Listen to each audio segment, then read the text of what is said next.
Hello there, and greetings to you. Welcome to Duel of the Takes Season 3. I am your host, Nathaniel Martin. Joined with me are longtime co-hosts of the show, Josh Kubis and Alden Mason. Also joining us this evening is recurring panelist and Season 2 co-host, John Sekula. Today, we're talking about movies of 2021. The good ones, the bad ones, and the ones when debating could get ugly. The four of us will take turns drawing 3 random movies and sorting them in either good tier, bad tier, or ugly tier. And then at the end, we will rank all 24 movies from worst to best. If you roll a movie you don't want to talk about or haven't seen, you are allowed to re-roll once per turn. Before we start, can we add reminiscence so I didn't feel like I wasted 2.5 hours of my life? I think it's on there. Hold on. And you definitely wasted your time with that. Hey, Alden, roll that new intro.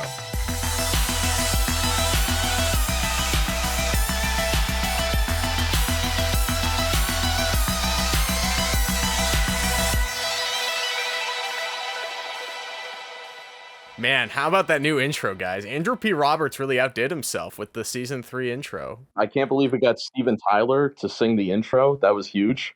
Thank you to Aerosmith. All right. Well, John, you're up first. Your first movie of 2021 that we are going to talk about today is The Conjuring 3, The Devil Made Me Do It. Okay. All right. All right. Your second movie from 2021 is... Oh, I gotta talk about Ron's Gone Wrong. Have you seen Ron's Gone Wrong? I haven't, but I know a little bit about it. I can help you through it. And your third and final movie for this round is Black Widow. Oh boy. Interesting. So your 3 movies are The Conjuring 3, The Devil Made Me Do It, Ron's Gone Wrong, and Black Widow. Good, bad, and ugly. And keep in mind, ugly doesn't necessarily mean worse than bad. It just means one you can formulate a hot take on. Black Widow, arguably the most forgettable Marvel movie, other than perhaps either Eternals or Yeah, that was this year. Captain Marvel. Those are like the holy trilogy of forgettable shit Marvel movies. I don't know, Thor 2 is pretty fucking forgettable too. And then Conjuring 3 is definitely one of the worst movies in the Conjuring franchise. All right, I want to give my input here. Ron's Gone Wrong might be the strongest pick. Really? That sounds ugly to me. Let's just start off. Conjuring 3 goes in bad. It's not good. I'm going to say Ron's Gone Wrong is ugly because it's generic and bland, but it's not offensive. And then Black Widow goes in good. Even though it really shouldn't, out of these, I think it's the most solid movie. Black Widow isn't a good movie, but it is solidly made. The filmmaking is competent. All right, Alden, are you ready? Yeah. The first movie you were talking about from 2021 is... Oh, no. Thunder Force, the Netflix superhero movie starring Melissa McCarthy and Octavia Spencer. Have you seen it? No. I just realized I have seen it. Do you want to re-roll? If he's seen it, I'm fine keeping it. Okay. You're doing this to yourself. Your next movie that you were talking about from last year is... Are you just getting the straight to Netflix shit? I guess I Red am. Notice. Third and final movie for this round is The Green Knight. What a weird selection of movies you got. This one's pretty easy, I think. Good, bad, and ugly. Let's hear it, Alden. Are there any final words for Thunder Force? I think that Thunder Force is a good contender for ugly here. I didn't mind Jason Bateman in the movie, too. He's playing, like, the villain guy. He's got, like, claw hands. Red Notice is just, it's not good. It's, like, fine. It's entertaining, but I felt drained and annoyed after watching it. And, of course, Green Knight is great. It's good. It's one of my favorites this year. Josh, it is your turn. Are you ready? I am. Your first movie that you're talking about, assuming you've seen it or want to talk about it, it's an animated movie. I don't think you've seen it. Raya and the Last Dragon. Oh, I've seen it. Your next movie is, oh boy, it's Ghostbusters Afterlife. I have a lot to say. I really wanted to talk about this one. And your third movie is Mortal Kombat. I actually found myself really liking the Mortal Kombat movie. It doesn't have the greatest acting or the greatest script. You're not looking for that in a Mortal Kombat movie. I think it has a keynote opening scene, and it shows the origin of both Sub-Zero and Scorpion perfectly. It felt like a video game cutscene, which is exactly what you want. And then we have Ghostbusters Afterlife. I talked about this extensively on the M2J2 project, which you could check out. I will say this movie, I think, is straight up offensive. Whoa. The worst part about that CGI recreation of Harold Ramis is that Harold Ramis didn't look like that when he got old. Yeah, exactly. Also, it feels extremely offensive to just recreate a dead guy to pander to fans of the original. Like, that is just disgusting. Am I really gonna defile this grave for money? Of course I am! The director of this movie directed like one of my favorite movies of all time, and Thank You for Smoking. And none of that smart, fast humor is in this movie. My first movie that I'm talking about. Oh, good. It's Kong vs. Godzilla. Nice. A movie I have a lot to say about. My next movie is, okay, Spiral. Kind of forgot you came out this year until I was looking it up, but I could formulate a take here. I haven't seen this movie, and I think it would just be me bullying it if I talked about it. So I'm gonna skip the Eternals, both seeing the movie and talking about it right now. And yeah, Fast 9, the Fast Saga. Maybe the worst title in the entire franchise. What a trio of movies. I'm gonna do this now, up front. The movie of these three that I'm least likely to ever watch again is F9, the Fast Saga. It sucks because Fast 5 is so good. Like, from an action movie standpoint, it's like low-key one of the best action movies of the 2010s. Anyway, I've also got Spiral and Kong vs. Godzilla here. I mean, I know which one of these I'm going to watch next. I'm going to rewatch Kong vs. Godzilla before I rewatch Spiral. That being said, I don't think Spiral was particularly a good movie, but I like that it took the Saw universe and tried to tell like a different story. Sounds like Tobin Bell's coming back. I keep hearing about a rumored like reboot or something. But my God, I can't think of a more disappointing movie than I saw this year than Kong vs. Godzilla. The battleship scene with Kong vs. Godzilla on the water is the only part of that movie that works for me. Or the deaf girl who can... I liked her a lot. She should have been the focus of the whole movie. That's amazing. Like, I love that stuff. And for me, that stuff overshadows all the bad. Just because I find that stuff entertaining. That's fair, and that's why Kong vs. Godzilla is an ugly instead of bad. Thank you, John. I can appreciate that. Speaking of which, it is your turn to go for round 2. Your first movie is... What is that? Power of the Dog? The Benedict Cumberbatch movie, right? Did you see Coming to America? I did. All right, Last Night in Soho. I know you saw this one. Oh, man. We all saw this one together, actually. Yeah. Yeah. That was an experience. Maligma? I know you've seen this one. I've seen this movie like 3 times. I already know what I'm going to do for this. I'm mad that these movies are paired up this way because I don't really like any of them.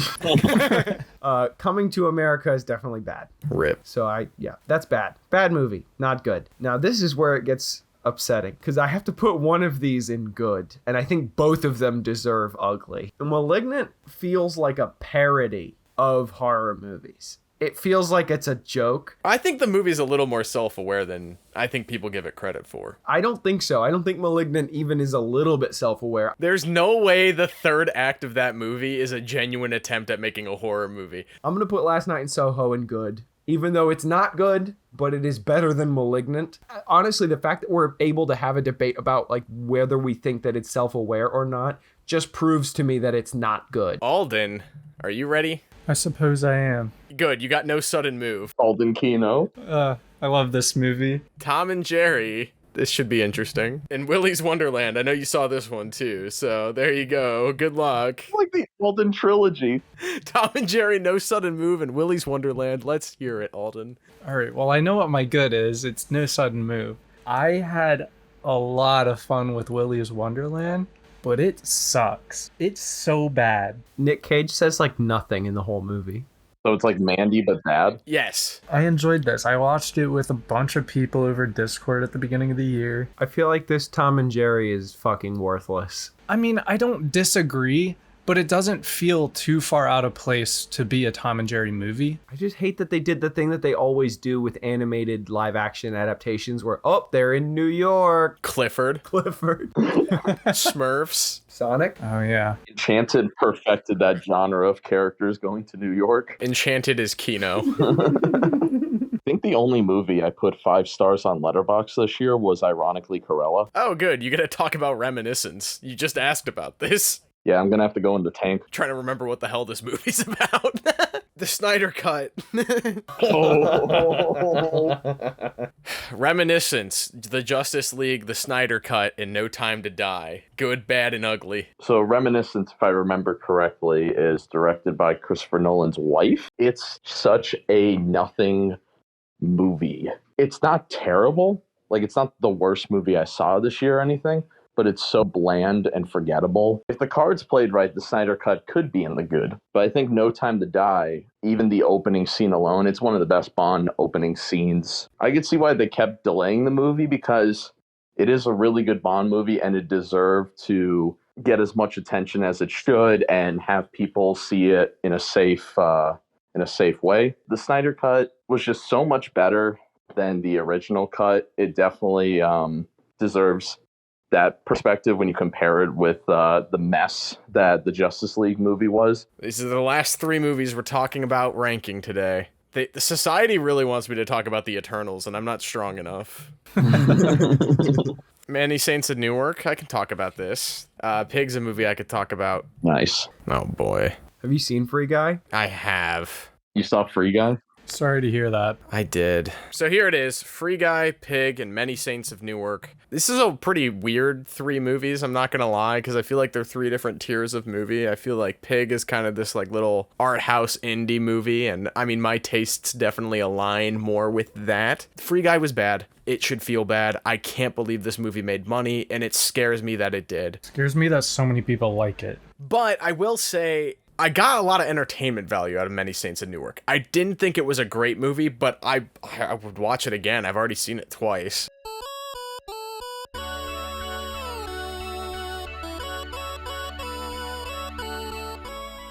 Ghostbusters Afterlife offends the estate of Harold Ramis, and I think Free Guy just insults its audience.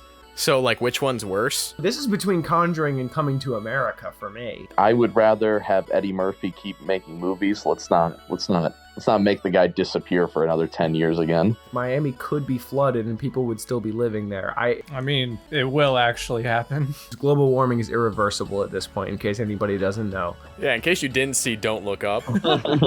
I want to elevate Fast 9 here because Ludacris and Tyrese Gibson going into space is definitely in the top 5 things that had me laughing in the theater this year. That's a good point. I mean, at least there's an audience for Willy's Wonderland.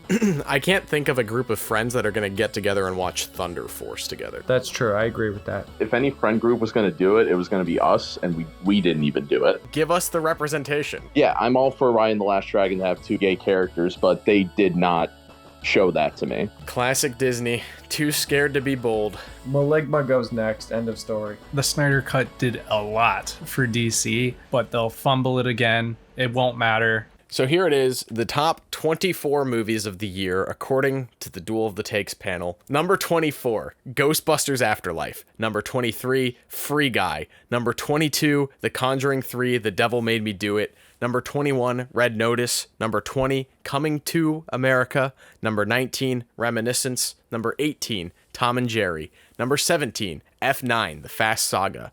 Number 16, Thunder Force. Number 15, Kong vs. Godzilla. Number 14, Willy's Wonderland. Number 13, Raya, The Last Dragon. 12, Ron's Gone Wrong. Number 11, The Many Saints of Newark. Number 10, Malignant. Number 9, Justice League, The Snyder Cut. Number 8, Black Widow. 7, Spiral. 6, Mortal Kombat. 5, Last Night in Soho. 4, No Sudden Move. 3, No Time to Die. 2, Green Knight. And 1, Pig. All right, everyone. That concludes our list. Hold on. I want to give some honorable mentions. 2 hours later. If you've been watching on YouTube, be sure to subscribe, leave a comment down below. What was your favorite movie of 2021? Did you watch Don't Look Up?